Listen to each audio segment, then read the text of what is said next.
What's up, everyone? How's it going? We are live today with our special guest, the GOAT himself, Mr. John Brzenk. How you doing, Mr. John? Good, Chance. How about yourself? Can't complain, just living the dream. Right. I'm You got a talking. big match coming up. Yeah, something like that. Somehow I stumbled into the biggest match of my career through Facebook, out of all things. Well, I'm sure it won't be your biggest, but yeah, it'll be Everyone, fun. how's it going? We are. Oh, sorry, I had feedback there. What were you saying? Oh, I said it's certainly probably not going to be your biggest. You've got a long way to go, and I expect you'll be pulling some real contenders in the near future. But I'm glad that they're using me as a stepping stone. Well, yeah. Maybe I might have stronger opponents down the road since I didn't get to pull you in your prime. But just the fact that I have the opportunity to pull you, is I'm very lucky. Throughout my entire arm wrestling journey, you haven't even been active. So it's really cool that when you're coming active, I get to be the one that gets to pull you. Yeah, I forget that you're only out of high school, right? I'm 20. I'm 23 now. So 23. Okay, just out of college. Yeah, exactly. So, and how old are you, John? You turn 57 tomorrow? I'm 57 tomorrow. Yeah. Okay. Wow. You got any birthday plans coming up? No, I'm not going anywhere. I have to work tomorrow. Friday, I'm heading up to Utah. And of course, Saturday, I'm going to pull in the tournament and just hang out with the grandkids. So I'll have this weekend up in Utah. How far away is that Utah event from you? It's actually really close. It's in Roy, so it's probably 15 minutes. I'm in North Ogden, so it's 15, 20 minutes. Oh, that's really close. Why wouldn't easy drive? Yeah. Well, yeah. That's why I decided to do it. Figured out. Are you worried about anyone that might be in your class? Well, I think probably Jordan and Cody are the two best in Utah right now, and so whether or not Jordan decides to pull after last week, we'll have to wait and see. I heard Kevin Bongard was going to come out, and he's always he can be nasty, just depending where he's at. I think he's just as his natural cowboy state, even if he's not arm wrestling, he's always a little tough. So yeah, it'll be fun. As long as it's not a super hot and sunny day, I'm going to enjoy the outdoors because I think it's going to be outdoors in a little beer garden area. So very cool. Should be fun. So I spoke with Jordan earlier. I don't think that he'll be pulling it. He just got an MRI. He might have possibly torn his bicep when we did this last weekend, unfortunately. That's my worry when I agreed to pull you. I'm like, because I've been pretty lucky throughout my career, not hurting myself except for the one time when I was 13 breaking my elbow. But I just hear the stories of the horror of tearing this and pulling that, and I know I somewhat feel that. I never used to feel it until just probably the last 4, 5, 6 years. Especially, being away from the table, getting on one time, and it's just like, that's straining a little bit too much. That doesn't feel quite right. I mean, but now, has your shoulder been giving you any issues now that you've been training with Arizona guys? It's the same. It didn't get any better, but it didn't get any worse after I quit arm wrestling. I was hoping that it would get better. I started taking low dose naltrexone about 3-4 months ago, and that seems to have helped it a little bit, but it's still not quite as stable as it should be. Under a strain, after a little bit of pulling, it'll kind of pop out of joint, and the bones will kind of grind across. Then it's sore that night. I mean, when I let it do that. So but it is what it is. The doctors say that I'm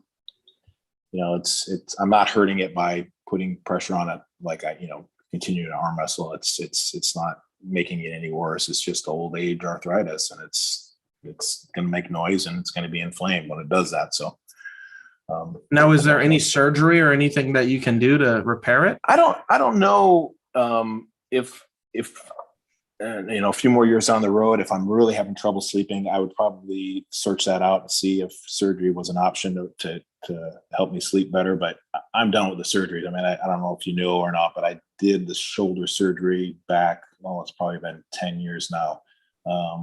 because of the issue of just really the soreness in the back of the shoulder, and was always inflamed. I tore my labrum, but I know I tore it when I was in my early 20s. In fact, I can remember the exact date that I tore it. It wasn't because of arm wrestling, it was because of throwing a softball. Out of all things.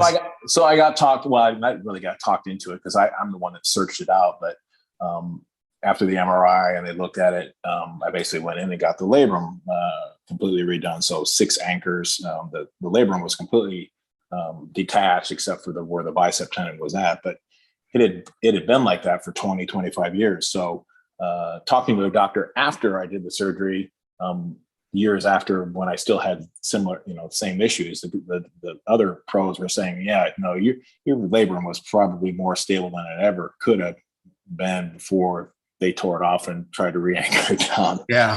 Being 20, 25 years of scar tissue and being able to deal with it. But so yeah, and it was kind of a failure as far as the surgery went. It took 2-3 years of out of the sport of arm wrestling, and it didn't improve it at all. So, and what year was that? I regret doing it.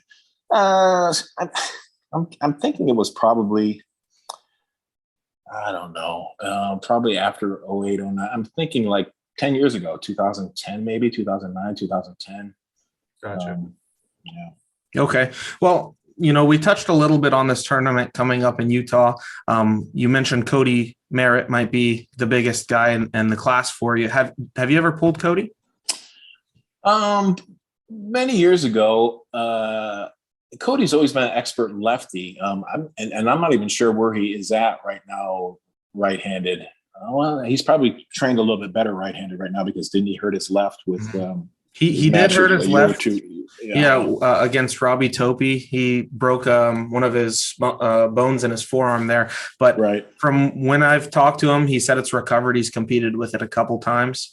Right-handed, he falls around top 15 to 20 in super heavyweights in North America. Okay, right. Yeah, so he'll. It's been a long time, so yeah, it could be a long day for me. Yeah, I might end up having to cancel. Well, I hope that's not the case. I hope that's not the case. We'll deal with whatever happens. Yeah, absolutely. Now, speaking of that tournament, do you have any predictions for the super match between Craig Tuie and Dallas Langston? That's a good one. I haven't. To be fair to Dallas, I've never really pulled with Craig Tuie. I just know what he's capable of just by watching him.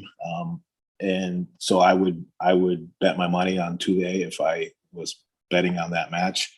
But Dallas, I really haven't pulled Dallas in a scrap, and I guess that's the spot that he's really strong in. So yeah, it should be a really good match. I'm guessing, I would think or hope that Craig would stay out of the scrap. And I think Craig probably will. He's fast out of the blocks. He's powerful. He's strong.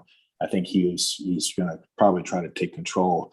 Hopefully not so much top roll where he ends up slipping and going into the straps, but basically just hooking him right to the pad. Because I think he's capable of being able to do that. Right, sort of like how he would pull RVJ maybe. Yeah, I mean, he can do a little bit of a top roll, try to stretch Dallas out a little bit, but don't really go for the full hand rip. So Dallas can bail and jam and, get the strap. Right. So, fast forward 2 weeks from this Saturday, and you and I have a match, which is pretty exciting stuff. I'm really looking forward to that. And I was wondering, have you ever had a super match set up in this sort of fashion that we did it?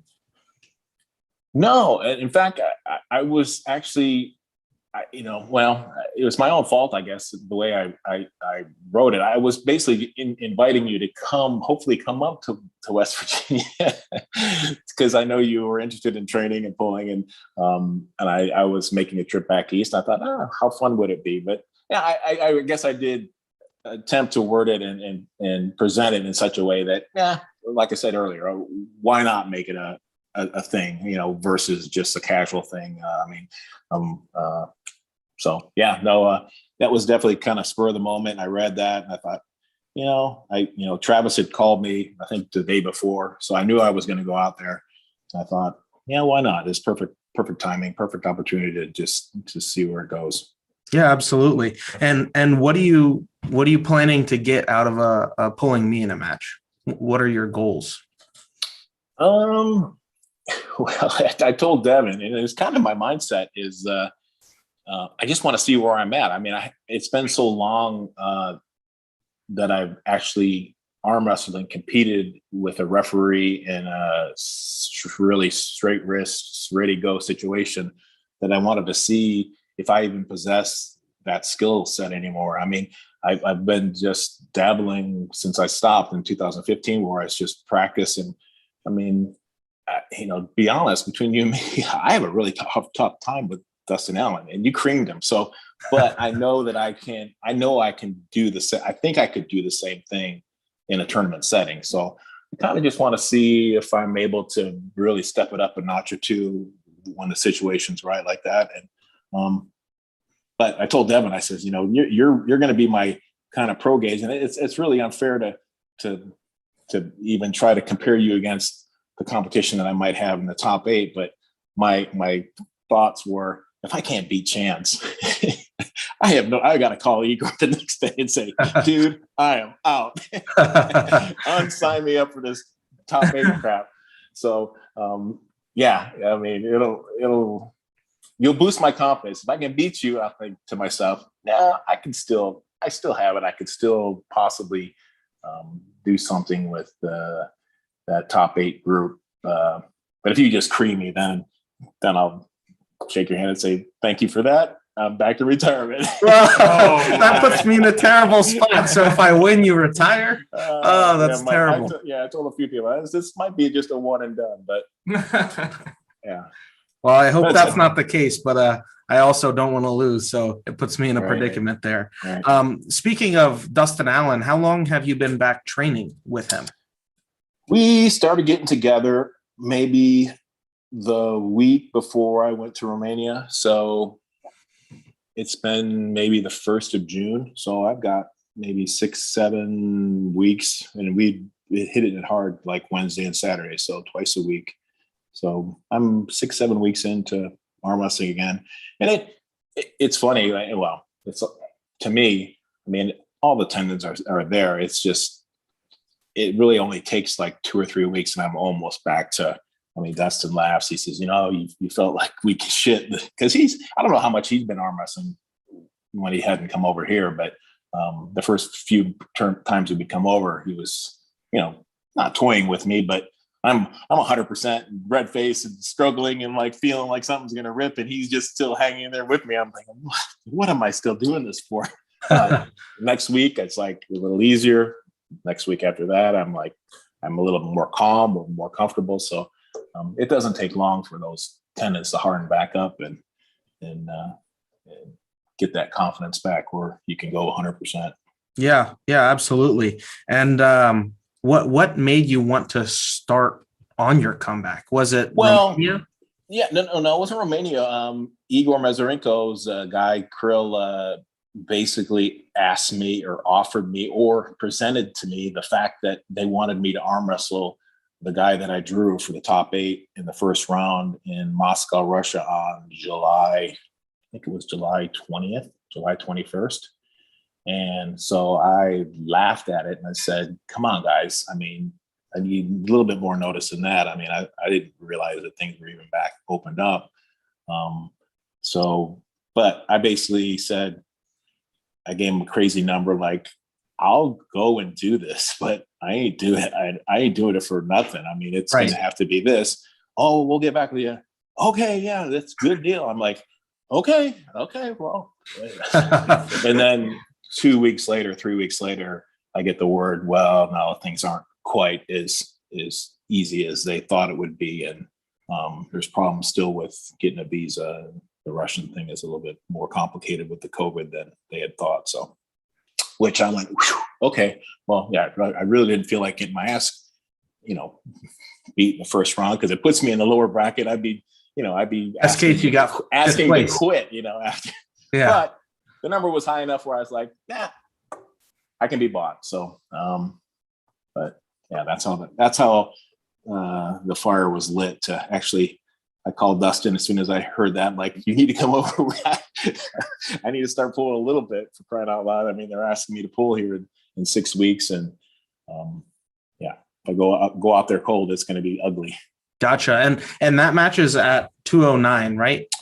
It was going to be at 209. That's the other part. I told those guys, I was like, man, I'm just a fat, sloppy 230. I mean, there's no way I'm going to be able to make that weight. But they came back and said, yeah, well, David's not anywhere near 209 either, so they'd be okay with bending the rules or being a little.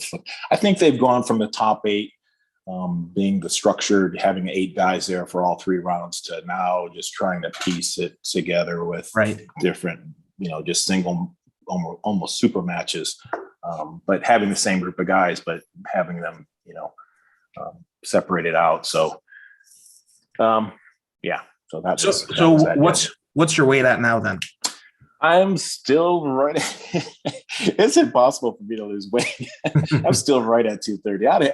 I've been trying to watch what I eat and trying to diet, and the scale doesn't move any. So that worries me too. Sometimes I'm like, am I even going to be able to make 200? If I can get to 220, I can lose 10 pounds of water weight. I've done it a million times. So 220 is kind of my goal. Yes.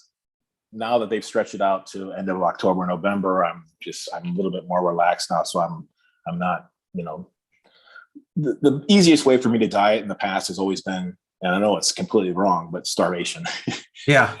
If I starve and get my stomach to shrink and I don't have that appetite, I can go, 3, 4, 5 days a week, and then just kind of be realist.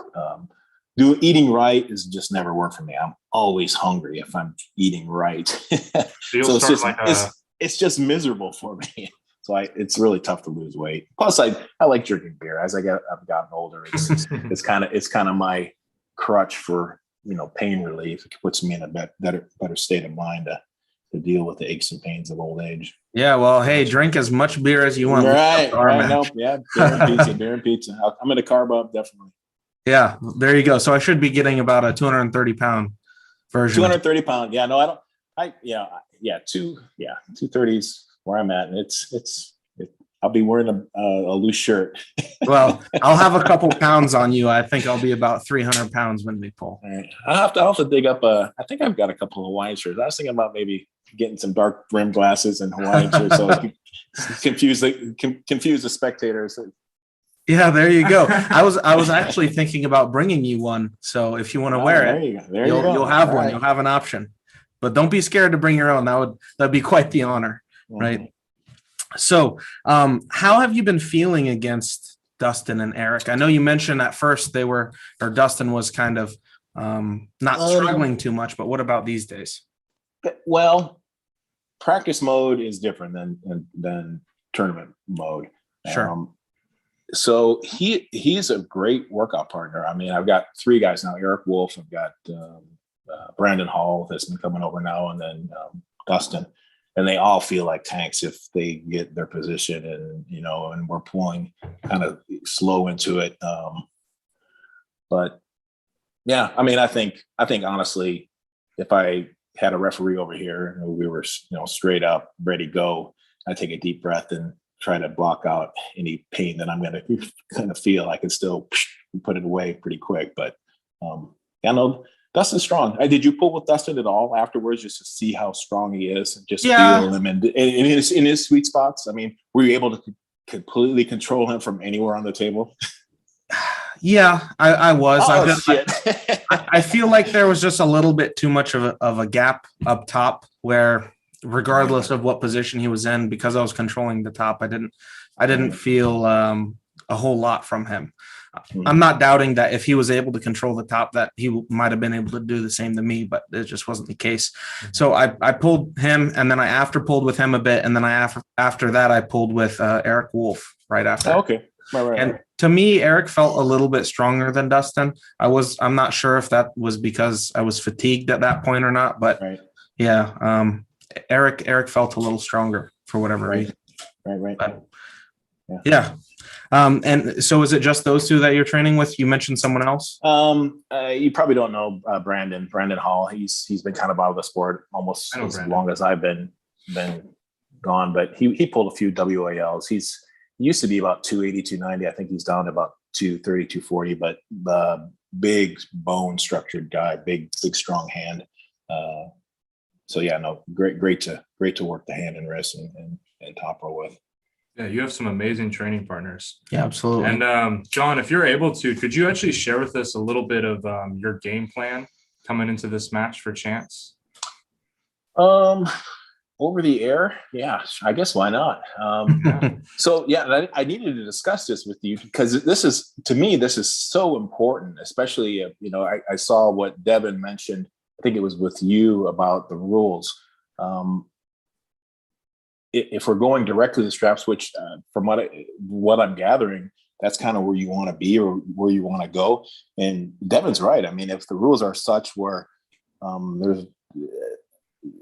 there's fighting or we're setting, going right to the straps, if there's any, it's going to be really kind of the next step is going to be important. Like if we're doing best of 5, who gets the sweet spot on this, for the 3 on the table? I mean, that's huge, right? Sure. If we're always going strap, it could be 3-2, and we could be close enough where it just depends who draws, eeny, miny, mo on the side of the table. So, I mean, do you think that maybe flipping a coin for it would be the fairest thing? No, I was just going to use my old age thing to just pump you and just take. Hey, I'm the new kid. I need the advantages. I was honestly hoping that maybe this would be resolved before it ended up getting to that point. But if it ends up being the 5th match and it's going to be because of a bad side of the table, yeah, we need to discuss what the plan is. No strap for that match. Yeah, we could just do a final 6 match if that was the case. Because I thought about that too, and I don't. And to me, I was thinking, okay, yeah, we should do, for fairness, do 6 matches or 4 matches, but then the arm bets thing comes into play. Like, how do you resolve that? Yeah, we don't want to ruin the arm bet. Yeah. Well, I mean, we're live. Everyone's watching. Why don't we just getting back to strategy? So my plan is when I'm on the bad side of the strap, if the rules are such where you can't force the strap, I will grab you a little lower and try to actually have the wrist strength to control you into a hook. Okay. So, I mean, I know how much of an advantage it is to be on the wrong side of the strap, and I'm not good at pulling on the wrong side of the strap. I would rather take my chances controlling somebody without the strap before it got to that point. So that would be my strategy. Okay. And then when you're on the good side of the strap, on the good side, if you want strap every match and let me and don't put the buckle on my hand, I'm all game for that. I'll pull you 100 matches in the strap. Now I assume we're going to use fair strap, right? Where we're tucking it under. Yeah. Of course. Okay. Yeah. Okay. Just making sure. Yeah. Yeah. Cause it makes it a little bit less unfair. Right. But it's still, but you just from pulling with Ryan, I mean, a year ago, and I don't know how much experience you've had, but it is a noticeable difference when you're talking about 2 guys that are fairly close match. They can go win, flip sides, the winner on the other side. I mean, it's important to know. It really is amazing to me. In that match with Ryan, fair strap method wasn't used. Oh, it wasn't. No, it wasn't through the bottom. Oh, well. And that caused a lot of dumping on either person who was on the wrong side. Oh, okay, well, I didn't know that, but that's that makes more sense. So I have a proposal then. Why don't we'll flip for the side, and regardless, the 5th match will start no straps. Sure. Okay. There we go. So the first matches the first 4 matches doesn't matter who starts where. I mean, it's so if we're equal on each side of the table for the 4 matches, and the 5th match, if it comes down to a 5th match, if it has to be a 5th match, we can start like a little bit both wrist bent hook type thing. Because if we start completely straight, I highly doubt that either one of us are going to have the confidence and the hand ability to try to take it from there to anywhere there. I think that if your game plan is to grab low, right, then one of two things is going to happen. Either I will just be able to control the hand and roll through, or you're going to cut me in and pin me. So, right. But those would be that would be my strategy on the 2 times that I'm on the bad side of the strap, not for the final match. I would like to pull you straight up, especially if the situation is not working out well when I'm on the bad side of the strap. If I'm trying to hook in, it's not working out. You're still rolling me in top rope and taking me to the pad. That the final match, if we're going to agree no strap, might require, we could go straight up the first time. If we end up slipping and saying no strap, then we start not maybe in a full hook, but in a semi hook to see if whose wrist is stable enough to. Oh, that scares me though. Hooking with you. I'm not saying stay in a hook, but I'm just saying kind of start like this, where you could either, because you're doing the same move I'm doing. So it's going to be whoever's hand is strong enough to maintain the cup and being able to pull that off. So, wow. Okay. So interesting. So then we're going to use a rule set where after 30 seconds, we're just getting the strap. Yeah. Okay. I mean, if you're going to tell me that you're going to prolong it, my mind will be like, let's just go to the straps. And Travis will have no problem. He's a big proponent of just directly the straps. So, I mean, we could discuss this right now. No bullshit. Just we're going to the straps. Yeah, so sure. I'm good with that. The straps. Except for if there's a 5th match, we'll start no straps. Except for the 5th match. And by the 5th match, it's really I'm really shooting myself in the foot because by the 5th match, both of our hands will probably be a little bit under fatigue. That it's going to be a difficult test to really know. I mean, it'd have been nice to maybe see. I don't know. Maybe we should just. It's not going to matter. Like I said, if you decide or I decide, either one of us decides it's going to the straps, we can make things uncomfortable enough where it's going to go to the straps. So, I'll be straight up with you, John. My plan is the strap every time. All right. So I will expect to have the strap put on right from the get go. Okay. And that's fine. And that's only for the first 4. If there is a 5th match, then that will be no straps. And if you'll hook them. I don't know if I'm going to hook you, but we'll just figure it out from there. Sounds good. Running fouls or no running fouls? I don't think Travis knows what a foul is. That's fair. Yeah, I think regular foul. And I have no problem. I've been known. I'm not a Marcio. I'm not a guy that's going to try to. I'm a hand control cupping clamper, dragging back down into the cup. I'm not a high posting top roller, so my elbow doesn't typically come up in the air off the go.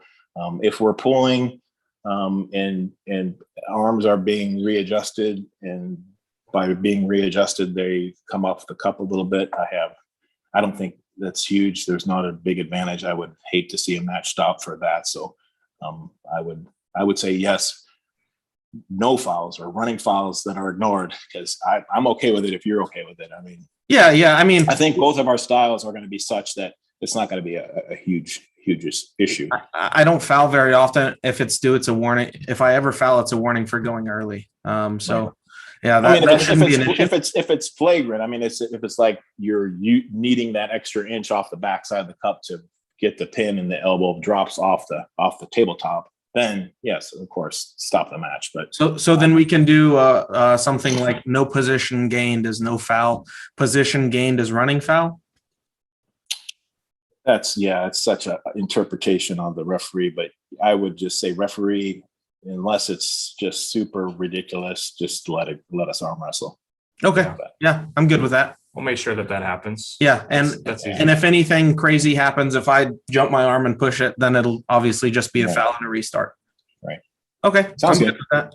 So then we're flipping for a side. The first 4 matches on the strap. If there is a 5th match, no strap, and we're going to be pretty lenient on fouls as long as it's nothing crazy. Perfect. There you go. The rules are out of the way. Sounds like practice. Yeah, sounds like a practice super match almost. That's funny. Where do you want to continue, Kyle? I was going to ask this question. Yeah, go for it. So kind of a little bit of a joke question, but maybe a serious question depending on how you take it. How do you feel about having a super match with Ron Bath when you guys are both 70 years old? A match with Ron at this point in my life doesn't nearly as interesting as pulling you, Chance. So I mean, I pulled Ron so much through the good times that I mean, I don't know what it wouldn't do anything for me to win or to get beat. I mean, that's fair. Are there any current elite level pullers that maybe you would want a rematch with down the road? No, because all the elite guys that I wanted to beat, I got lucky and got a good draw and was able to beat them right before I retired. Like the 3 toughest guys on the planet to me at the time, Devin, Dave Chafee, who I had no business ever even being in his class or being close to him, and Michael Todd for that matter. I just had wins because they were a little chinked up a little bit. So, well, Devin was a fair match. I came prepared for Devin in 2015. I had things to set straight from that 2008 England beating that I took. So they were all very fair matches. I mean, your win on Michael Todd in 2014. Yeah. But that was awesome. Yeah.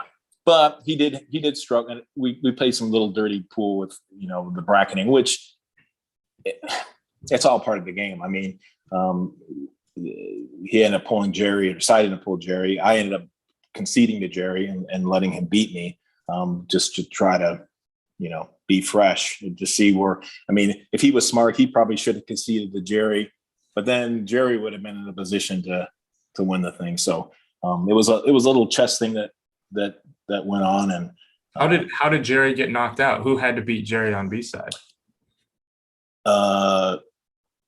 Jerry lost to me on B side, and I was already on the B. I was already on the B side because I let Jerry go the first round. And then you picked off Jerry, and then So the pitch was to Jerry was, okay, I'm just going to concede you. I would appreciate the favor if you can't beat Michael. I mean, it's on if you beat Michael and you're the guy still in the winner's bracket. But if you come back down, I ain't going to give it to you again. Right. You have to give it back to me. So that's the situation. That's what happened. So, and then I was able to go back and beat Michael twice to win it. So speaking of Jerry, Jerry's actually the person that I've been chasing recently, and he's the person that I want to match with. So being that from what you've said, you believe that we pull similarly, what do you think of that match? I think you are going to be in your strongest spot. You're going to have hand wrist control in your best position that you can possibly be in, your strongest position that you can possibly be in, and thinking to yourself, I have every advantage in the world. And Jerry is still a ton of fight in him, and he's still stubborn. And a minute later, you're thinking, what the hell? I can't beat this guy. I cannot finish him. So, you need to be ready to do some crazy things to your body to make that match finish. You almost need a shoulder roll. You need to be able to transition from your top roll position, if you can get him possibly stretched out and on your side of the table, to a quick shoulder roll yourself. And it's really difficult with Jerry because he drives so hard that he'll put you in a defensive position. He'll put you on his side of the table. So it's very strenuous to contort your body to make that move to a shoulder roll. So you need to experience it first, and then once you experience it a time or two, then you'll go home and go, okay, there's a lot of building that needs to be done to make that happen. Well, I was able to grip up with Jerry in a practice, so I have some, a little bit of an idea of what it feels like, and it's definitely crazy. And I'll tell you, my game plan, if that match were to ever happen, is to get him from here to here, or you know what I mean, where he's more on his bicep and he can't push as much with his tricep, and then from there hopefully transition. But I just wanted to get your input, since word from your mouth. There's a lot of successful videos that you can see of how people have been able to deal with Jerry a little easier than just taking full hand control. I mean, that's probably the worst thing you can do, is take full hand control of Jerry. It almost, like I said, needs to be like this, like you're jamming and stay stay brave into the center of the table and make sure that when he's diving, that his hand is facing the ceiling. Perfect. Well, there you go. Perfect game plan. Couldn't have got it from anyone better. So thank you. Absolutely. Kyle? Chance, could you actually go ahead and pull up the stakings and the GoFundMe? Yeah, I have. I just wanted to touch base with you on those two things, John. I also wanted to say that's a huge honor, and I really appreciate that you asked me to manage the GoFundMe. I'm not sure the wording is quite the GoFund us. I don't even think either one of us need any funding. No, it should be like create a prize pool or something. I don't know. Yeah, I could change it for sure. Yeah. I don't. The I don't know GoFundMe is just the website. Yeah, it's called GoFundMe.com. Oh, it's got you. I got you. That's just a crowdfunding website. I actually titled it "The Return of the Goat." Oh, nice. Yeah. But I mean, it's an absolute honor, and I'm really committed to raising the money. So I actually created some donation challenge goals that if we hit those goals, then there are things that I would either have to do or have done to myself.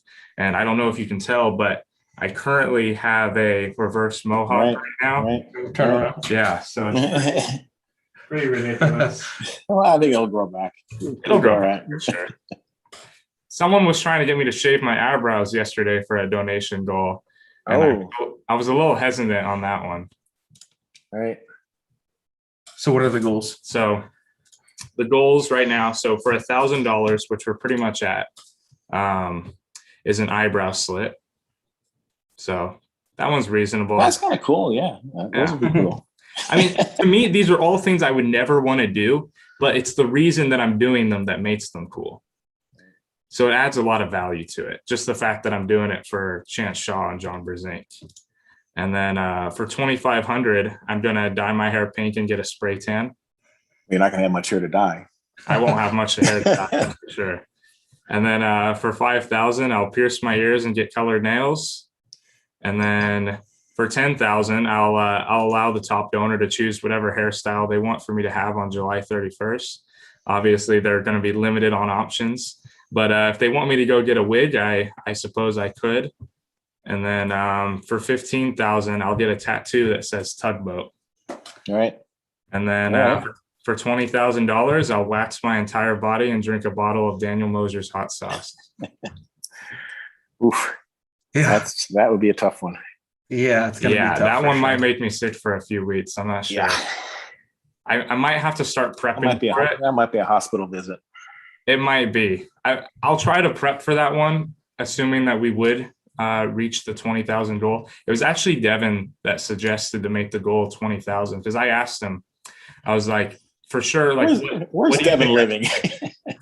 Well, when Chance was like, "Are you sure it should be 20,000?" Devin was like, "Well, I guess you guys could probably make it 40,000." I was like, we can make it. I guess you could make it $1 million. I guess it's just a it's pretty crazy. Dreamland, but okay.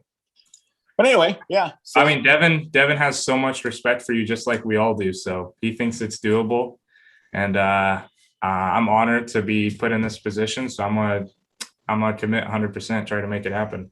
well, I appreciate your efforts. Definitely. Yeah, awesome. So another big match that's coming up. There's actually two of them I wanted to ask you about. They're both involving Levon. So of course, Levon has a match coming up with Dave Chafee, as well as with Devin Larratt. So do you have any insight on those matches? Well, I've been asked this a lot of times, and people think that I'm a Levon hater, and I'm not. I just think that he's a little, maybe he's not overrated, but I think the perception is he's unbeatable. And my contention is that he's not unbeatable. I think Dave possesses the strength, if he does the right things, to be able to almost maybe even make an easy match of Levon. So, and I think Devin is big enough and large enough, and if his hand is as strong as it was when he pulled Michael Todd, and he does some of the old crazy Canadian grab low on the wrist type things that I was taught many, many years ago, and it's very effective against guys that are just way bigger than you. I think he's also perfectly capable of dealing with Levon. So, maybe Devin, maybe not as much. For me personally, pulling the difference between Devin and Dave Chafee, Dave has a stronger hand and wrist. I mean, for me, that sweeping side pressure that Dave has, along with that hand and wrist, the last few times I pulled with Dave, it was almost near impossible to top roll Dave. Or Devin in the right spots, that wrist goes back. So, Gotcha. So you think both people have the ability or possess the ability to beat Levon? I think they both have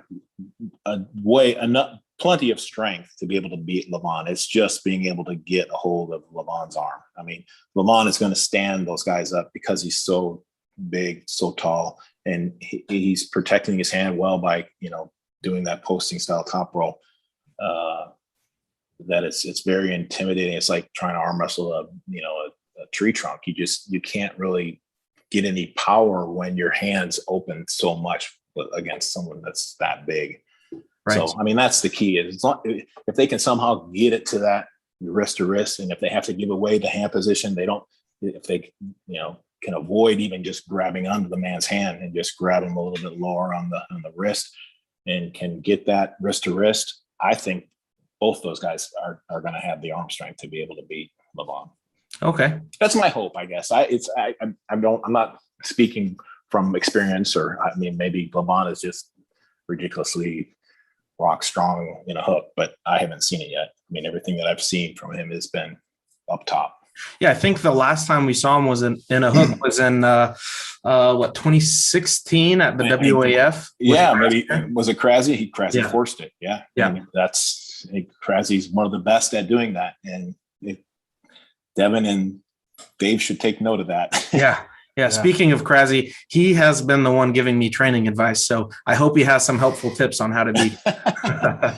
Yeah. So I want to read a couple of these super chats that we got. Couple questions is Rando Commando asks, does a 23-year-old version just absolutely dominate the 23-year-old version of me?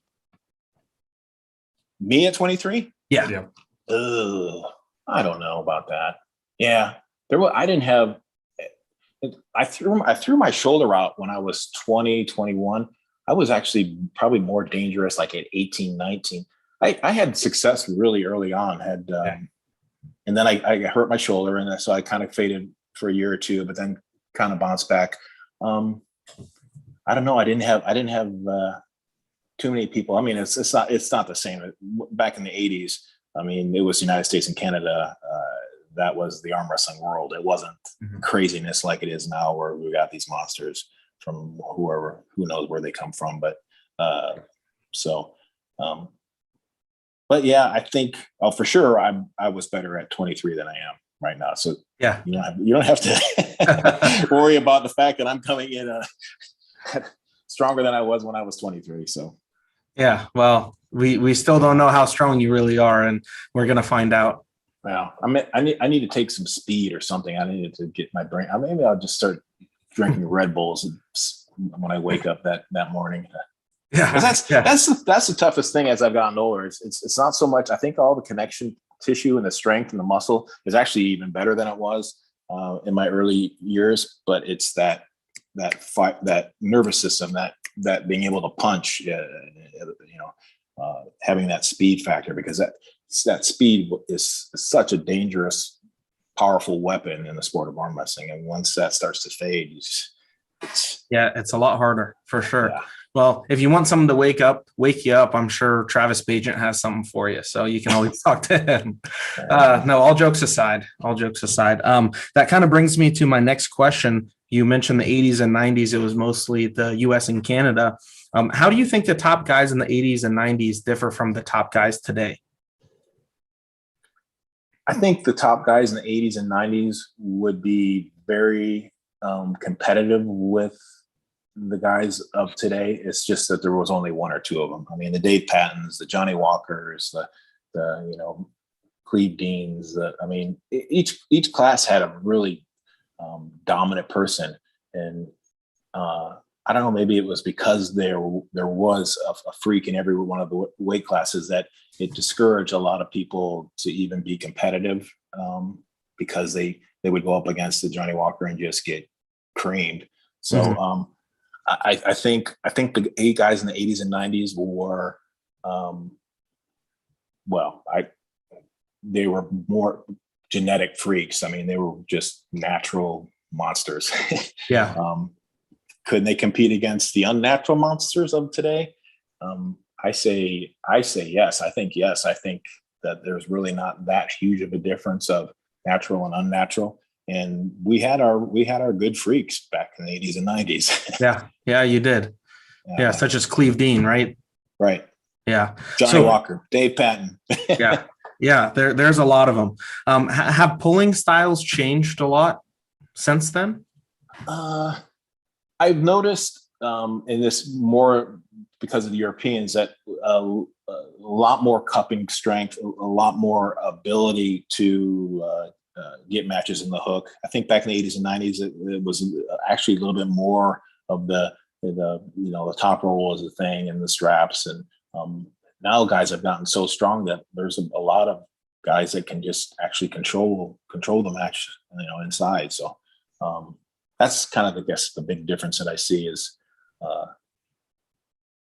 that they've whether it's the handles or what have you, but I see that ability that people want to go on a hook, and I see it more, a lot more than I did back in the old days. Gotcha. So, what was in your opinion the toughest match of your entire career? Well, define toughest match. Like an absolute grinder. Oh, absolute grinder. Oh, or maybe one you. Well, the absolute grinders, ones that I walked away and went, oh shoot, I shouldn't have done that, and that I really hurt myself to try to twist. And comes to mind is Jerry Carteret. I mean, the time we pulled at the UAL had stretched out, and I think I won the first match, but it was just a long, drawn out, painful thing. And the second one, I was totally numb and still in the match and trying to twist and contort and figure out. I mean, I think in the second match when he beat me, I don't think he top rolled me, but I was so frustrated that I couldn't deal with the position that I had that I actually was trying to let him have his hand back. And that's when I think he took me. I can't remember, but I thought to myself, boy, that was the wrong thing to do. But that was a very long, painful, torturous, match. Toughest matches mentally are always just the ones that are, high stakes stuff, over the top obviously was a huge thing for me when I was super, super young, and big monster prize. And so that was a lot of pressure on me leading up to that. I mean, I was sick for probably a week after that tournament just because I was so keyed up for it. Yeah. For so long. Satisfying matches, Dennis Saplinkoff, Devin, guys that I didn't, wasn't supposed to beat, I guess, were Johnny Walker in the early years when I first came out as a kid. This kid that no one knew of, beat Johnny Walker, who was the man, who was the guy. So, I've got, there's a few, but yeah, I guess maybe Carteret is probably the most painful. And even to this day, that would be the guy that I would hate that I think would probably be the longest match, because you're going to be in the match, but you can't finish. And it's very frustrating when you're there and you're so close and you feel like I should win this. There's no reason why I shouldn't win this, and you can't.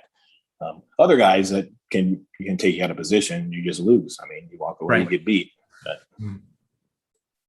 right. Are you still there? Oh, okay. Yeah, I'm still here. You got a call or something? No, my phone was dying.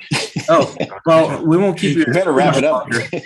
Yeah, if you want to wrap if it just goes blank, you'll know the reason. I didn't hang up on you or anything. Okay. It just went dead. Now you have a way out, though. Right. Yeah, that's your easy way out. Okay, so just a couple more questions then, and then we'll let you get back to your night. How big of an impact, or how often did you arm wrestle with your brothers and your dad growing up? Well, my dad was my one and only training partner probably for the first 3, 4, 5 years. Yeah, but we're talking when I was 13 years old, 14 years old, 15 years old. As I got a little older, I started going to official events, small tournaments in the area.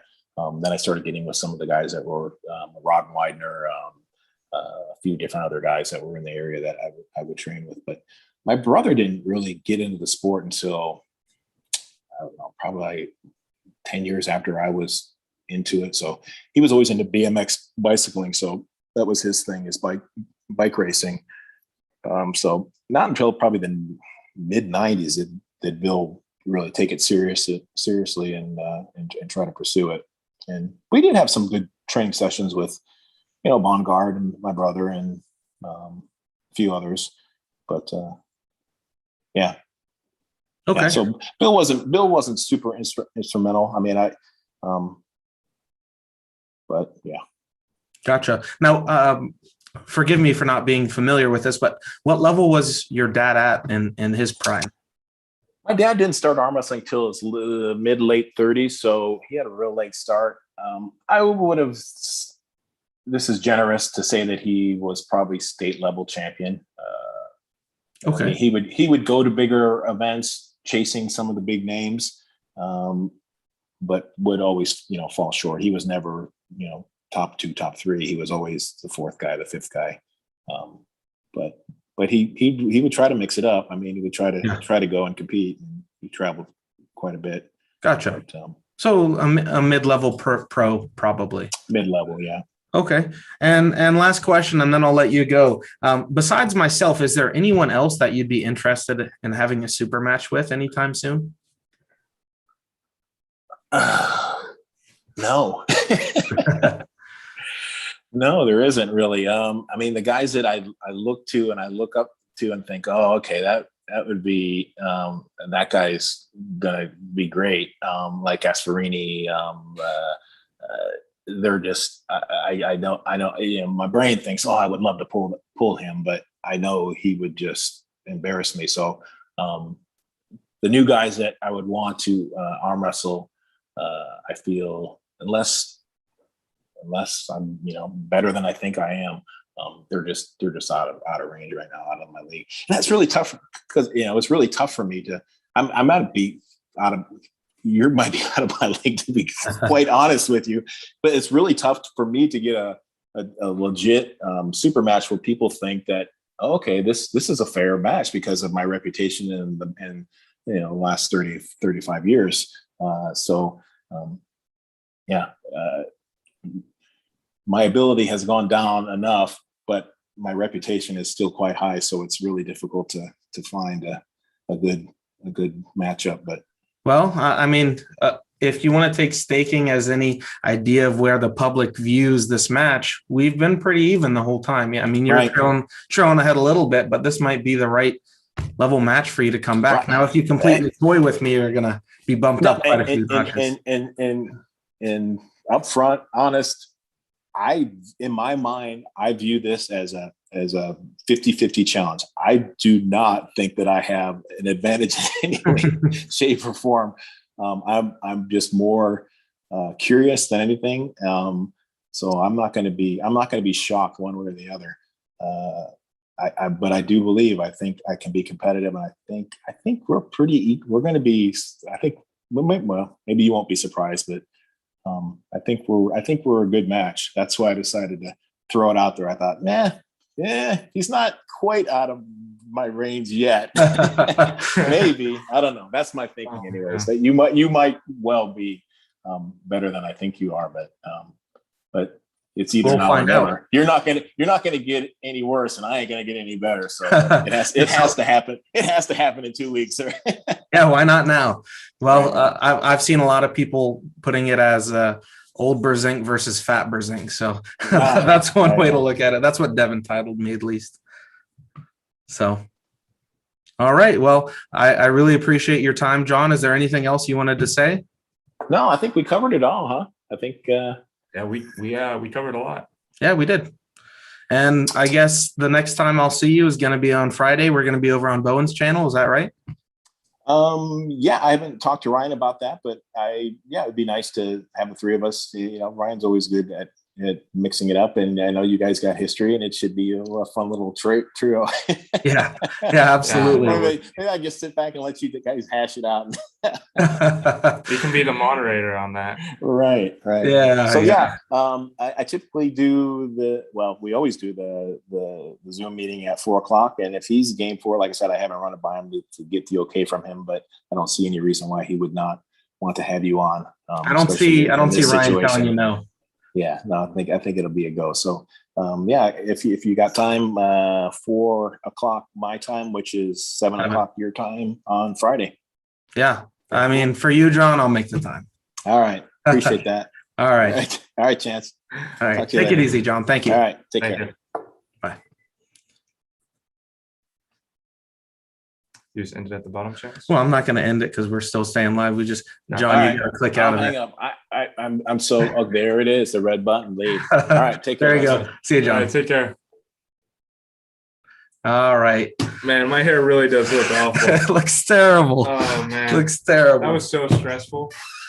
Well, the goat. We had, I think we peaked at 370-ish people. That is insane. Can everyone just get this to 200 likes right now, though? Yeah. Let's get it up on the likes, guys. It was an honor having John on the show. Thank you very much, John, for coming on and talking to Kyle and I. We originally planned on like 15 minutes. It was almost an hour, so John, I really appreciate John's time. Yeah, John said he could go on for 15 to 30 minutes, but he said if it was going really well, he'd stay on longer, and it must have gone well because we had him for like 50 minutes or so. Can you turn that fan up? Yeah, I'm sweating in here. So I thought it was just because I was nervous. No, it's just hot in here. It's hot for sure. So now that I'm not talking to John, I can get to some of your guys' questions.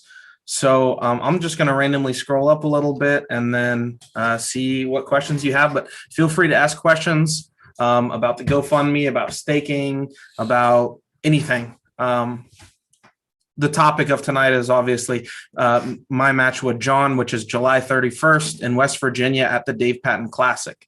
Travis Bagent is holding that tournament. Sweet live, brother. Thank you, Mr. Sean. I appreciate that. Imagine sitting there with that hair in front of John. So embarrassing. Give him a quick 360 again. And guys, this was all thanks to you guys smashing the like goal last night and smashing the GoFundMe. If I have any mods in the chat, if you guys could share the State King link, share Kyle's YouTube channel, and share the GoFundMe that we're raising for John. And we did get a couple donations, I think. So let me see here. Yep. So we got two more donations. I want to shout you guys out. So thank you, David Mirabel, for the donation to the GoFundMe, as well as Killigan English. Thank you guys both for donating to that GoFundMe. We really appreciate it. Again, the match between me and John is happening regardless. But Kyle just wanted to make it as worthwhile as possible since it is John's comeback match to raise him some money there. Now, John offered me a cut of that as well. So yeah, John proposed the idea, but he prefaced it with saying that he's going to be there regardless. Yep. By no means does he need any money for showing up. It's just within our rights, I think, to. The fans off. Bro, I flipped it as many times. Just one time. Now it's on max. All right. To just make this as big for John as possible, right? It's not very often that we have this opportunity to really show John all the respect that he deserves. So I was asked to do it, and I plan to do it to the best of my abilities. Yeah. There we go. Robert Kelly coming in with a $5 super chat. What's up, Mr. Robert Kelly? He says, great interview. I'm dying, LOLing about Ryan's channel. Yeah, that's going to be fun on Friday. Friday, 7 p.m. Eastern. Out. Yeah, go ahead. So I see that one of the people that donated on the GoFundMe, Tyler, my boy, he runs the Complete Hand Control company, sells straps, handles, all sorts of stuff on Amazon. Great handles. It's the hand shaped handles. Yeah. He's sponsored me for stuff before, so Shout out to him, and also shout out to Robert Kelly. If any of you guys need a handle that attaches to a pulley system, Robert Kelly sells great handles. His company is called Red Lightning Handles, I believe. You can check that out on Facebook. If any new guys are getting into it, definitely check that out. Uncle John, I see you're in the chat. I'm going to send you over the link to the live stream. Uncle John said he'd come hang out with us for a little bit. Uncle John will be going live in 1 hour from now. So, he'll probably only be here a few minutes. What age did Chance begin arm wrestling? Jeremy, I began arm wrestling at 16.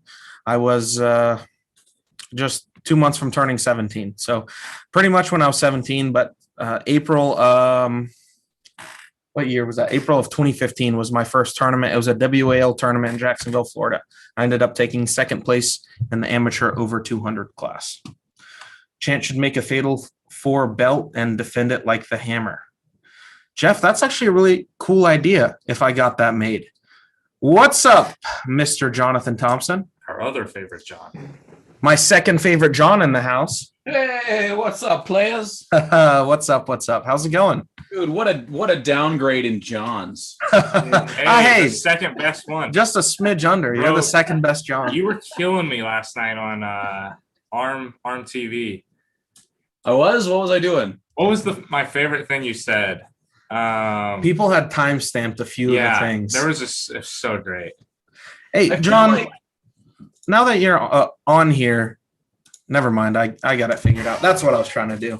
Oh, that way it doesn't have to switch back and forth. Yeah, that way we can see both. Oh, galleries. Yeah. Gallery or death.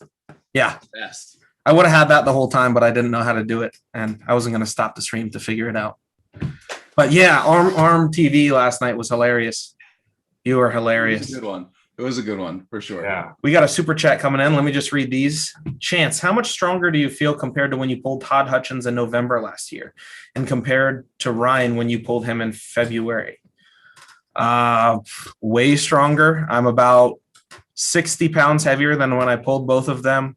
I really didn't start kickoff starting to train heavy and consistently until January, February, sometime around there. So I feel like an entire different puller. I would completely handle myself. And Jace with a $5 super chat says Uncle John has a weak hand and wrist. Is that true?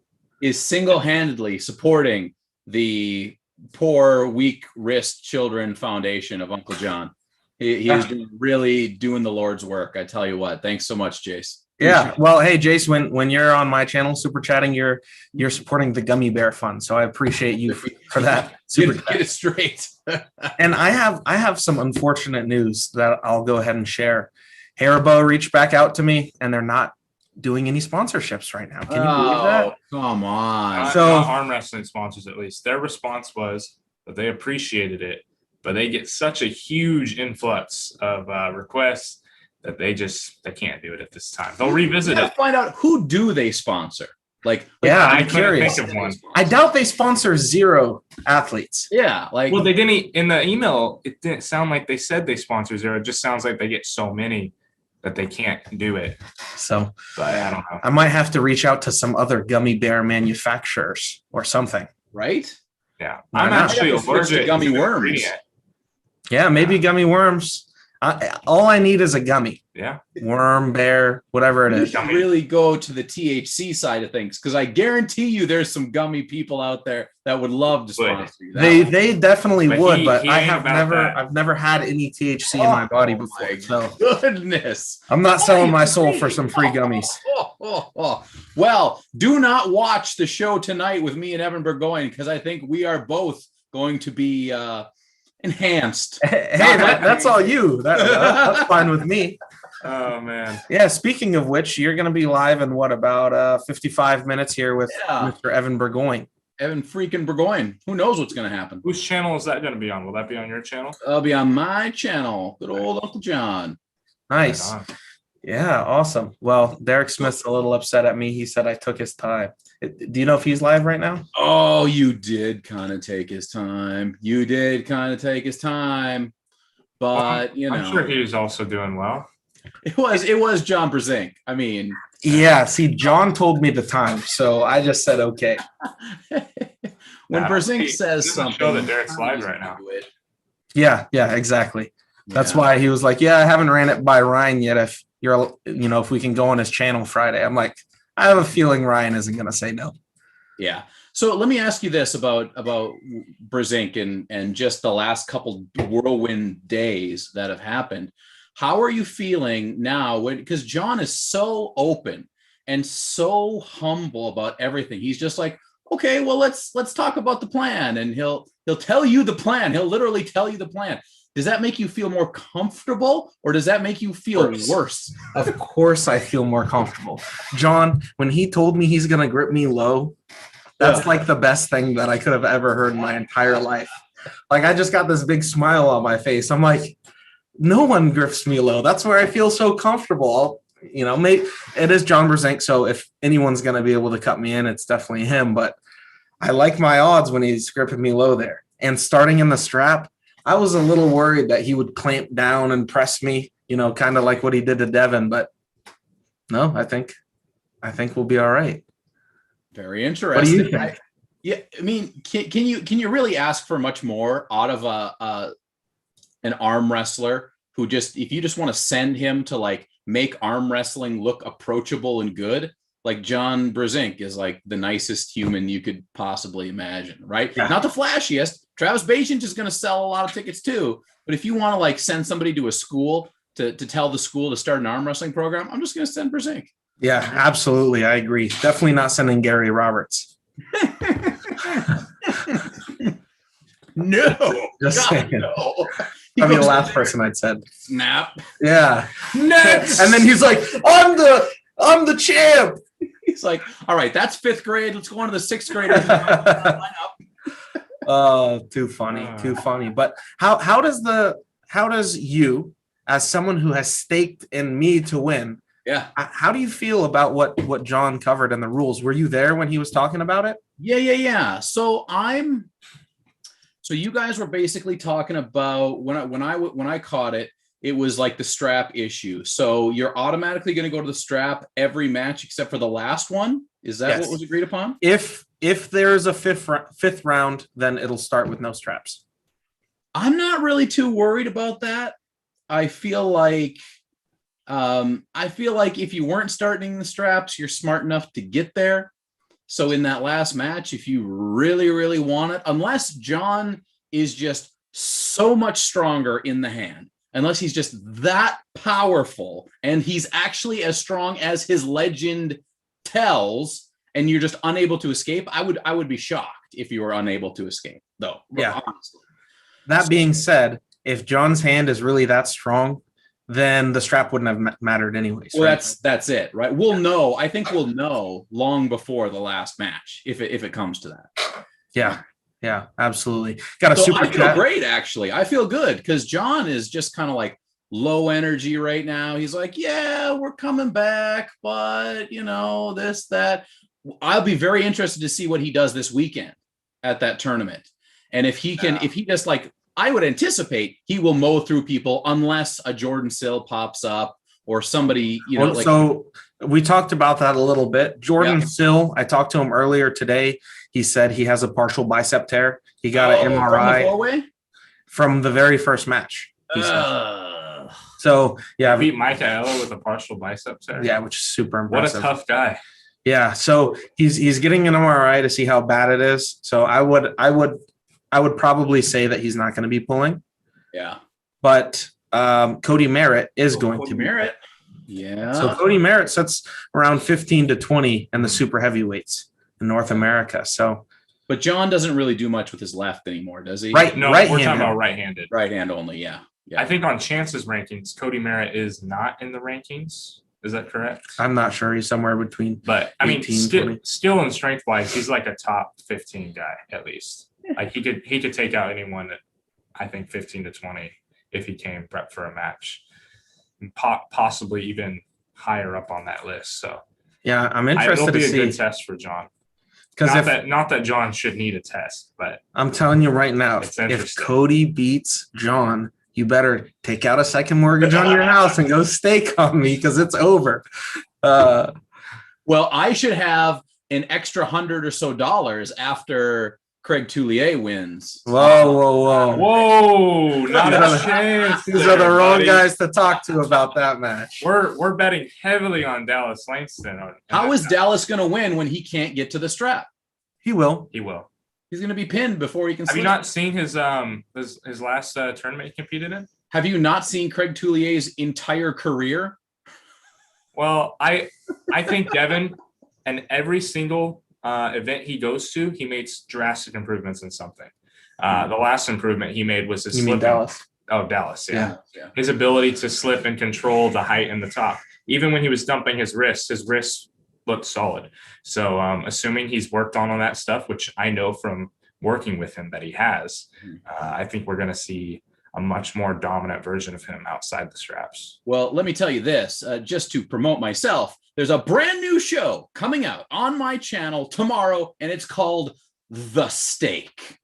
The Stake. And every week that there is a match available, we're going to talk about it. I'm going to tell everybody who I'm staking on. And tomorrow we're focusing on Craig Tuie and Dallas Langston. Now, I'm telling you already, I put my money on Craig Tuie, but I also make a very good case for Dallas Langston. It is ridiculous that his block has not sold out yet, because let me be very honest. If this match stops through 2 hits from Craig, that's real deep trouble. If Dallas can consistently contain the power and the speed that Craig is going to bring off of the go, then that is a significant problem. Yeah. So we'll see. I am very interested to see what it is, but I went with Craig Tuie specifically because he's just so damn intense. He is. His high end is just incredible. And I mean, I'll pay just to see it. Pretty recently, not too long ago, he took a loss to Robbie Russell. Now, not that Robbie Russell isn't a stud, but Robbie went on to lose to Ole, and Ole definitely does not beat Dallas. So I'm doing a little bit of Ryan Bowen thinking here, reaching for strings, but I'm just saying there's a case to be made there. Oh, Bob Brown is in the chat. What's up, Bob Brown? So speaking of Bob Brown, I actually have a bet against Bob Brown for that match. Oh, yeah. Yeah, $100. Because Bob is obviously going with Craig. Yes. So Bob says it's WAL rules, so it will definitely be going to strap. Yeah. I mean, I am confident that Craig is probably really focused in on his strap pulling in order to be able to beat Dallas. But I don't think it's going to do him much favors. I think Dallas is too dominant as it is in the straps, and Dallas is working on his weaknesses, and he's going to be coming into the match stronger than he's ever been before. That's why I was willing to bet money on it. Speaking of Bob Brown, I was talking to him not too long ago on the phone. He said, Craig is so strong right now. In the straps, he can hold center of the table, let Dallas hit, and then flash pin him. I said, that's, if that's what you want to believe, Bob. Outrageous. Yeah. Well, you also have to give like a plus 5% chance to Craig because Bob Brown is in the building, right? Bob Brown will go to work for the guys that he is backing, right? He will have his rule book there. He will have, all of his like a lawyer on the day of, Yeah, that being said, I don't know. But Chance flew out from Florida to train Dallas. What month was that? December. I was working with Dallas before I left. Not that I'm that great, but Dallas did want me to help him prepare for the match a little bit. So before I left, I was helping Dallas a little bit on that. And to know where his mindset is at right now, where his strengths are at, I mean, I felt very justified in betting money on it. So let me get to these 2 super chats real quick, and then we'll continue on. Black Paw with a 250 MKD. Do you know that currency? MKD, I do not. Well, thank you for the 250 MKD. He says, Chance, he isn't going to grip you low. He will top roll you, just like he has fought other top rollers like Arson, Terrace, Travis, Matt. I'm not the one saying that he's going to grip me low. He's the one that said he's going to grip me low. So we'll find out if he's being honest or not, but I don't see why he would lie about that. And Chase Griffin says, I got my money on you. You pop my stakings and super chat cherry. Good luck. Thank you, Chase Griffin. I appreciate that. Follow in the footsteps of Uncle John, stake on me, and hopefully I'll make you some good money. Profit. We just need more of those 4-ways now that I realize that the odds on the 4-ways are amazing. It's 3-1. Especially when you put in people that are just going to lose the chance. I mean, dude, that is going to make, like, what happens if it's like do you think they could do like an 8-man round robin on arm bet? Would they even be able to do it? I think that they would be able to. The issue we're going to run into, well, not even the criticism, is filling blocks. We have to have 8 people that can fill their block. That's really tough. Yeah, but putting 7 people with me that are going to fill their blocks, not going to happen. I think we're going to have better luck if we're able to. We're creating an 8-man like junior round robin with some of the best younger athletes of North America. So, I mean, potentially, I think that could stake well. Just depends how many of the arm wrestlers of each state really back or know their athlete that they're sending for it. You know, junior as in under 17, under 18 or under 17. Yeah. Can they do that? I have no idea. Oh, yeah, because it's a 18 and over thing. Yeah. Maybe with their parents' permission. Yeah, I mean, if they don't get money from it, if the kids don't get money, if someone else gets money, like their parents, then I don't know. I mean, that could be more of an unethical one. I have no clue how the logistics of that, but that is something that Chance and I are in the works. We're talking about. We're talking to different states. We're scouting right now for it too, to figure out. I already said that I would sponsor junior Jaden Knight, the proven #1 junior of California. So I've seen that guy in a couple videos, I think. Yeah, he just won his round robin not too long ago. yeah, he won a $100 cash prize for winning a 8-man amateur round robin in California. Nice. Jeremy James asked if I had filled my first block. Jeremy, we're actually on the 3rd block right now. So, and you're pretty close. Yeah. Yeah, so John's at 60% and I'm at 48%. So he's 12% ahead right now. What's been happening is I'll catch him, I'll pass him by 1 or 2%, and then someone will put like $1,500 on John and shoot him up, and then I'll catch him, and that's happened both times. I'm telling you guys this, like, I'm not a big gambling guy, but I like staking. Like, it's fun. I can now see, I'm understanding the bigger picture of this and how it can be utilized to pump up the sport a little bit more. Big time. I like it. Yeah.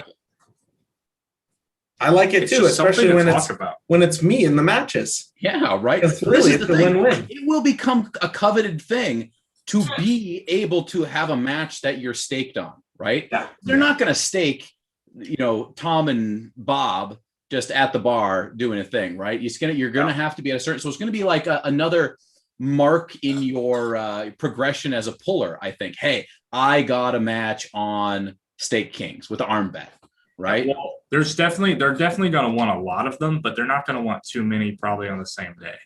Right. What I see going forward is that even if there's a ton of events that take place on the same day, they'll probably narrow it down to like 1 or 2 events. Yeah, like the headliners of each of the shows or something like that. And I mean, obviously, if one has like 5 amazing super matches, that's where but like the 31st, there is like 50 super matches on that day. By the way, going to be an issue. There's so much going on 31st, but it's like, I mean, there's really only one thing going on the 31st. Let's be honest. At the end of the day, only one thing that truly matters. I mean, I'm excited for a lot of the stuff. I'll be talking to Evan tonight about Wasaga Beach, where there's a ton of super matches. Evan's pulling, Ian Carnegie versus Pork Chop, all those guys.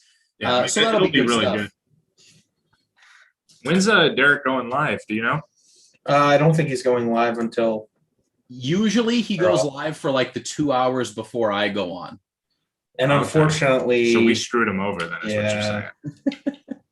Yeah, I did. But I talked to Derek. I'm sorry. But he told me just to take a nap and John will forget about it. Chance is like, not only am I not going to pull you, I'm also stealing your live slot. I get more viewers anyways. Oh man. You were pretty hot today. Oh, we still got like 250 people in here. Yeah. Yeah, we gotta get up to 200 likes though. That's Oh, the we need only them thing, 200 yeah. likes. Very, very close. No. Hey, if we hit 200 likes here in the next couple minutes, I will show you my latest painting project. And there is Hey. no way that anyone will guess what it is. It Only is 5 more likes. 5 I more. thought it was the nude picture of me. Well, that could be coming down the line. I'm more of a 3D type of guy, right? So I would need to get a chance shot action figure, and then I'd custom paint that up. Hey, that would be super cool. I would, yeah, I'll buy an action figure just to get a painting from Uncle John. Done. Oh, we're at 203. Looks like 203, you got to show the one painting. All And right. while so- you're grabbing that, real quick, StakeKings.com is in the chat, and they say Dallas Langston and Artem Taranenko links are now working properly. Good luck staking, everyone. So, hey, if you guys were trying to stake on Dallas or Artem and you weren't able to, you're able to now. So go check out StakeKings.com. Go under arm wrestling and stake your favorite athletes, guys. Where's the GoFundMe sitting at right now, Chance? The GoFundMe is also sitting at $724. We need a $300 donation if we're gonna give me those tonight. Yeah, slit your eyebrows. Yeah. Does anyone in the chat want to help speed that process along? I mean, if Really, like- tonight, it'll definitely happen tomorrow, I imagine. Yeah, for sure. Who started that? Like Vanilla Ice, maybe? I have no. That's clue. way before our time, John. Yeah. Oh God, I know. Well, guess what? So is what I'm about to show you. Let's see it. In the mid 90s, there was a television show specifically made to sell action figures. Mhm. This television show, this cartoon was called Street Sharks. Imagine 4 young men going and getting transformed into mutated sharks in order to fight bad guys, right? They came out with a line of action figures, which were much bigger than usual, but they were rubbery and they fell out of, and they got really bad and gross. So this figure has been completely repainted from the ground up, from white. Oh, baby. Nice. This guy. They call this guy Jetpack Jab because he is a shark he was a man mutated into a shark, mutated into an F-16. Does it get any better? That's very cool. It doesn't. This is literally what I spend my time doing. John, do you enjoy painting figures? I've painted hundreds. Have you ever played D&D? Yes. Okay. Not so much recently, but in my 20s, played a lot of D&D. Because there's a lot of painting figurines in D&D. Yes. Well, I- I worked for several years at Games Workshop, which is a miniature store, right? Okay. My job was basically to paint figures. Well, there you go. See, I was running a campaign for a little bit. We took a break, but luckily my DM painted everything. Kyle, can you fix that panel? Yeah. I used the Gorilla Tape to put my panels on, and all of them are starting to fail now. Thank you, bud. So what you gotta do tape endorsement at all, Chance. is you gotta get the like 3x3 cardboard panels from like Michael's or an art store, just Yeah. cardboard panels. Glue these onto the panel, and then just tape the entire panel, or use blue sticky tack, or Maybe a I nail just or nail mine something. into the wall. Okay, that's actually a good idea. I'll have to do that. I still have like 150 panels that I need to hang up. I want to put it on this wall and cover up the door back there, so I look all nice and fancy like you. Yeah, it also is a lot easier to get them to line up if you do it on a board that's already, pre-made for them. Yeah, I So- feel like they don't line up too bad, and I even at the top. Oh, if you can went all see the way that. up. Yeah, Look at and I that. cut it around the vent and the angle of the roof and whatnot. Fancy. I love your hair, Kyle. It's awesome. Thank you. Hey guys, if you want me to have an eyebrow slit by tonight, you got to go on to that GoFundMe. We're raising money for John Brzenk and Chance Shaw. So let's see if we can blow that up at all.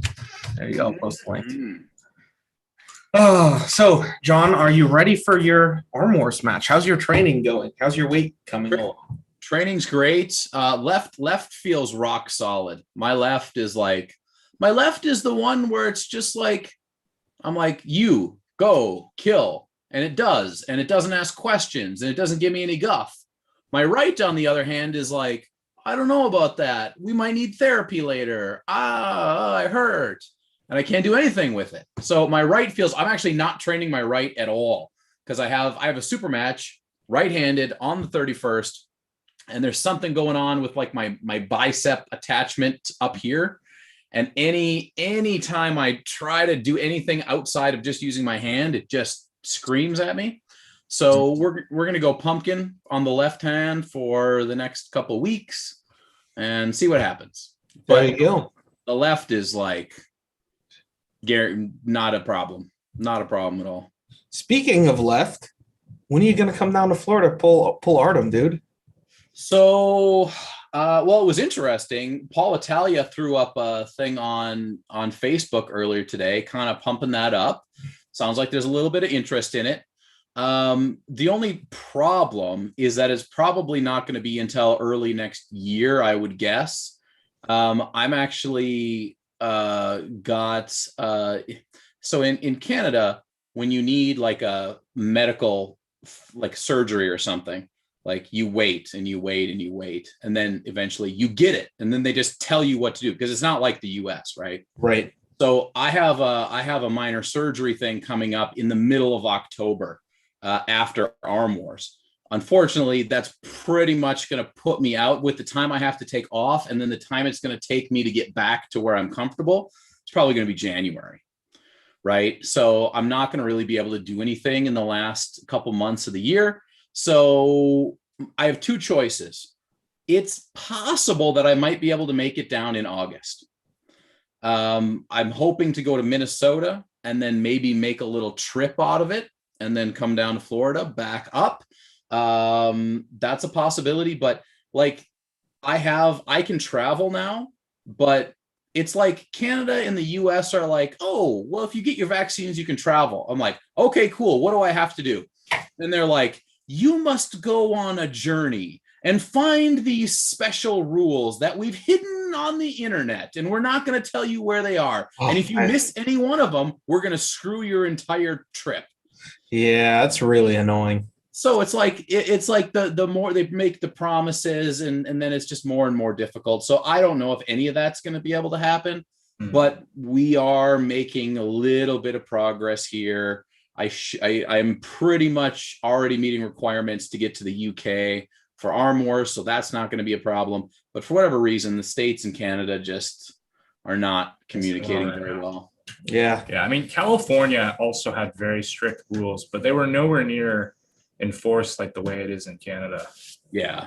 We're finally letting up. Today we went to phase 4, which is like everything's open to full capacity again. You still have to wear masks, all that stuff, but we can have like full practices again now. So that's like the biggest thing. Cause like it was like probably out of the last year and a half, we were only able to practice for 4 or 5 of those months. And that makes me have a question. You weren't sure how strong you were. Mm-hmm. You've been able to practice. Yeah. Are you as strong as you thought you were? Yeah, I'm way stronger. You're stronger than you thought you were. Yeah, I'm way stronger. How nice is that to feel? I feel like my ability to contain with my left hand has gone way up. Also, my left hook is way up there. People are avoiding my left hook, which has never happened before in my entire life. So that's like, it's just one more thing where I always used to avoid. I would be like, if I'm trying to transition, I'm like, don't pull me into a hook. Don't pull me into a hook. Now I'm like, pull me into a hook. Let's see what happens. So that feels really, really good. Everything is on. The only thing that's had to change is because my right's been hurting. I was doing a lot of two-handed things. So a lot of pull-ups, a lot of, two-handed curls. I just had to stop all of that in the last week and a half to 2 weeks. But it's just transition, changing up, doing something different, which is always good. You're a pull-up beast, bro. You're telling us about that. I love doing pull-ups. I love pull-ups. Yeah, I can't do pull-ups. I just can't. I don't know. I don't really subscribe to the whole like this type of thing. I subscribe to, because this is how I arm wrestle, right? Right. With these fingers here, capped. So if I can get up there like this and be holding that, so I get the fat grips out, do this, or I'll get like on the side of my power rack, it's got like a flat bar. So I'll go like this, and then you have flat fingers, and then you're just pulling up this way. You do any weighted pull-ups? Yeah. So I'll kind of alternate. At the end of it, I had two big pull-up days in the week, and one of them was like a higher repetition thing, like doing 15 to 20 reps, and then it just keeping on going until I hit 200-300, and then that would I would try to make it at least 10 reps every single time I went. But then the other day, the second day would be weight, so I would shoot for 100 pull-ups, but I would like go up and try to, I would do sets of 3 sometimes and just try to increase that weight as much as I can, which may have contributed to my right arm problem that I'm having right now. What are you having with your right arm? It's just that where I think it's where the bicep up here connects in. Yeah, into the shoulder. Yeah, into the shoulder. It's just screaming at me all the time. Any little bit of side pressure that I take in there, just problems all over the place. And then it high rep work. What's that? High rep work. Yeah, I've been doing a ton of band stuff and just getting tons of blood in there. Just like 5-pound weights, just all sorts of different rotations and whatnot, and trying to make it happen. Because at this point, the big thing, I got it on the 31st. I'm not going to gain a ton of power in that amount of time, so I just decided to shut it down, and I would prefer to be healthy than a 0.5% stronger but still be in pain. Yeah, of course. Well, I know you got to get live soon, so yeah. Well, thanks for having me on, man. Appreciate it. Of course. Anything you want to touch on with this upcoming John Brzenk match, or anything that you watched in the video? I wish you the absolute best of luck. I will 100% be rooting for you. I will be live that entire day with the event I'm at, but part of my live will be reacting to your match because we're just going to keep it on the whole time, right? So awesome. It's going to be a live stream watching another live stream. Yes, exactly. Very inceptive. So we're going to do all that stuff. I'm very excited. I'm really excited that arm wrestling, I feel in the last month, we've started to get it as arm wrestlers on promoting this stuff. This is a really good example. This exact match just created itself based on the format in which we are now living. Yeah, it's a crazy time we live in. It's a crazy time. If anybody's out there and they want to start making moves, pay attention to what's going on right now, because this is how it's working now. And it's really like the Fatal 4-Way had a ton of hype going towards it. This Brzenk match is going to have 87 times more hype going towards it. It's seeming like that. I mean, everyone's talking about it. It's crazy. It's going to be huge. I hope what do you got now? Like 3.36 thousand? That's going to be 10. It's going to be 10. Well, I appreciate that. A month ago, 10 by win. A month ago, I was at 1.9. It was what? 1.9. 1.9. So you had like a huge boost for the Fatal 4-Way. Oh yeah, and then the Fatal 4-Way left me at about 2,900, and then this John Brzenk thing, I've already gone up another 400, and nothing's even really happened yet. Beautiful. It's beautiful. All I request is a nice handle on your coattails, and I'll just keep betting too. Yeah, keep betting on me. I will. I certainly will. Especially if I win this one, then you'll have to bet on the next one, right? It's just going to be rolling from there. You just got to hit what is Bowen at? 11 super matches in a row. You just got to get 11 super matches in a row. Granted, I think the content of your super matches is a little higher level at this point. Yeah, I'm not just arm wrestling a bunch of people in my, little circle. But hey, that's neither here nor there. Well, he's got a cool match coming up in New Zealand, right? Yeah. Big Matty looks pretty strong as well. Who are you going to stake on that one, John? I already did my staking on that one, and you can find out on the one of the episode? upcoming episodes of The Stake on Uncle John's Arm Wrestling. That'll be tomorrow, right? Would we be able to make something similar to that, or we would have to hop onto yours to talk about it? Well, I'm just steal his guessing idea. Well, still the idea. You guys can try to do it as well as I know. Really, it's. I think we should all do it as much as we can, because, in my opinion, the more we cooperate with each other and the more we build off of each other's ideas. Like, if you guys started something very similar, all I'm going to do is watch it and be like, that's a good idea. I'm going to steal that idea. And then it's going to keep on getting better and better, right? Like, I'm not here to show everybody how big my dong is.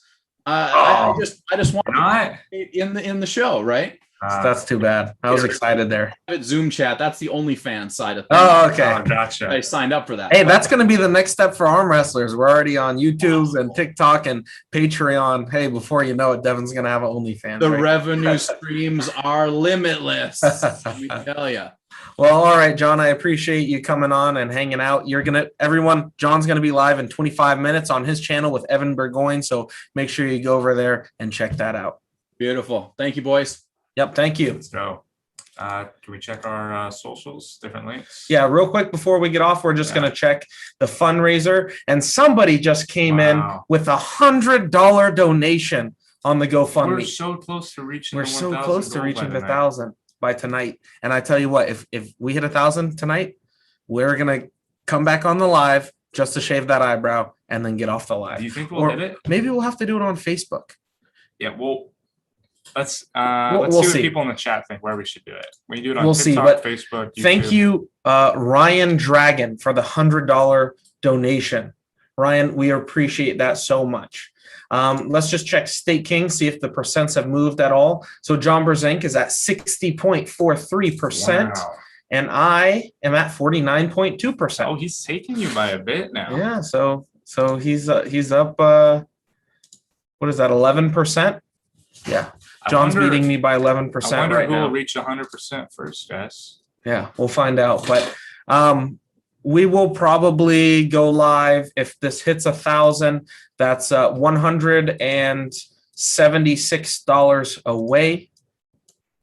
So at $176, 176. And another thing, guys, the top donor will get to choose whatever hairstyle that I would have to wear. And when we say whatever hairstyle, if you want them to wear a colored wig or anything crazy, we can get a wig and we can try to sculpt his hair into something. I mean, it's just as creative as the top donor wants to be. And right now the top donor is Tony Plusa with $104 donation. Tony's leading it. So thank you very much, Tony. And I appreciate that. William Watson, hey, Chance, I saw you said something about me the other day. It is an honor. Dude, Will, you're just killing it out there in Oklahoma. Will is on Robert Kelly's team. Is that the 15-year-old? That is the 15-year-old. Yeah. For, the 8-man round robin? Yes, and Very he cool. went 1-1 with Don Underwood's son. So it'd be very cool to have them potentially face off in the first Both round. of them are most likely going to be in the round robin if they're able to go. Yeah. We're going to try to get every state to pick a representative for that state, fund their athlete, the whole shebang, right? Yeah. We don't want the kids to have to pay for anything or the kids' definitely family. So we can always set up a GoFundMe, split it between everyone. We'll make sure that everything's taken care of. Yeah, as well as, push on the local state, the local teams in that area to get behind their guy. And it should be a lot of fun. Money will be up for grabs too. If we have more than 8 people interested, we can always take the 16. Let's say we have 16 people interested. We'll cut the weight in half, and the lightest 8 and the heaviest 8 will kind of face off if that ends up happening. Hey, Chance, message you on Facebook about the junior round robin tabletop arm wrestling. I will get back to you, Cole. Yeah, go ahead, message Chance. Yep, I see your message right here. So I will get back to you guys. But again, we are going to log off. We might be live if the GoFundMe hits 1,000 tonight. We will probably be back live, maybe on Instagram, maybe on Facebook, maybe on TikTok. Make sure live on all. Make sure you're following me on all my social media platforms. I'll actually go ahead and I'll post those in the video. Just give me 1 second here. Actually, they should have already been posted, but I am a slacker. Surprise, surprise. Yeah, and then after this video is posted, we gotta go in and add the links to the description. Yep. So that's what I'm going to do. We can add the GoFundMe and the staking. Yeah, we will. And is there a way to insert ad? Yeah, right. Create highlight video. You guys want to watch an ad right now Yeah, I'm gonna make you guys watch an ad. before we get off? I'm just kidding. Manage. Is it here? Edit description. Boom. I'm putting all my socials, guys. I'm also going to put the GoFundMe.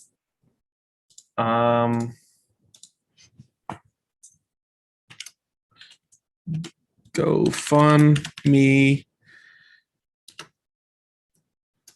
for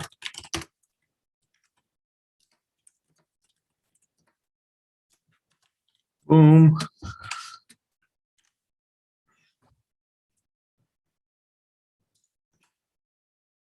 All right. Update streams.